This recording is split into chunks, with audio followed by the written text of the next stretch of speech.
Hello అండి. నమస్తే. సంక్రాంతి పండుగ వస్తుంది కదా! మరి కరకరలాడే చెక్కలు చేసేసుకుందామా? చాలా ఈజీగా. ఫస్ట్ అయితే ఒక గిన్నెలో అరకప్పు దాకా పెసరపప్పు తీసుకొని 2, 3 సార్లు బాగా కడిగేసి ఒక గంట పాటు నానబెట్టండి. తర్వాత ఇంకొక గిన్నెలో అరకప్పు దాకా పచ్చిశనగపప్పు తీసుకొని ఇవి కూడా 2, 3 సార్లు కడిగేసి గంట పాటు నానబెట్టండి. ఇప్పుడు మిక్సీ జార్లో 4-5 దాకా పచ్చిమిర్చి వేసుకోవాలి.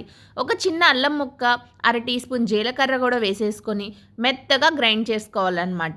సో ఇలా గ్రైండ్ చేసుకున్న దాన్ని పక్కన పెట్టుకోండి. ఇప్పుడు పెద్దపాటి గిన్నె తీసుకొని 4 కప్పుల దాకా బియ్య పిండి వేసేసుకోవాలి. మీరు కావాలంటే ప్యాకెట్ పిండైనా వాడొచ్చండి. చెక్కలు బాగానే వస్తాయన్నమాట.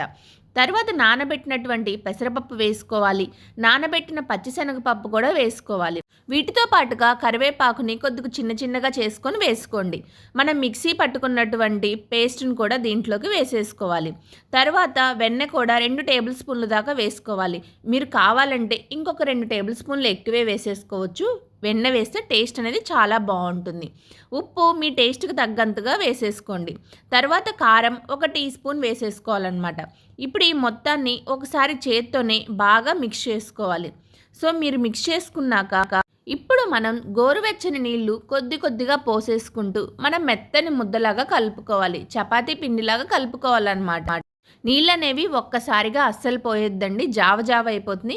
కొద్ది కొద్దిగా పోసుకుంటూ కలుపుకోవాలి. మనకి చాలా సాఫ్ట్గా అనేది రావాలన్నమాట.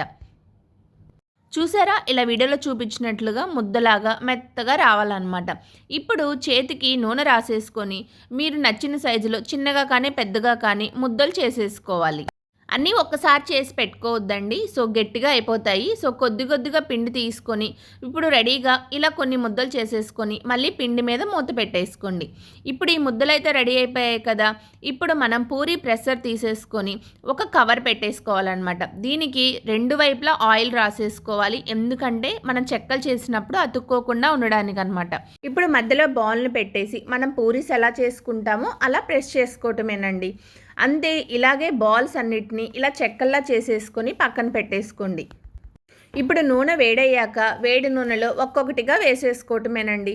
ఎప్పుడైనా సరే వేయగానే గెరిట అనేది అస్సలు పెట్టొద్దండి. వెంటనే మనకి తునిగిపోతాయి, అంటే బ్రేక్ అయిపోతాయి అన్నమాట.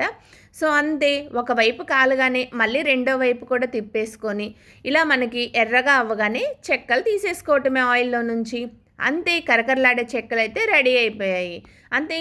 ఈ సంక్రాంతికి మీరు కూడా ఏం చేస్తున్నారో కామెంట్ బాక్స్లో కామెంట్ చేయండి.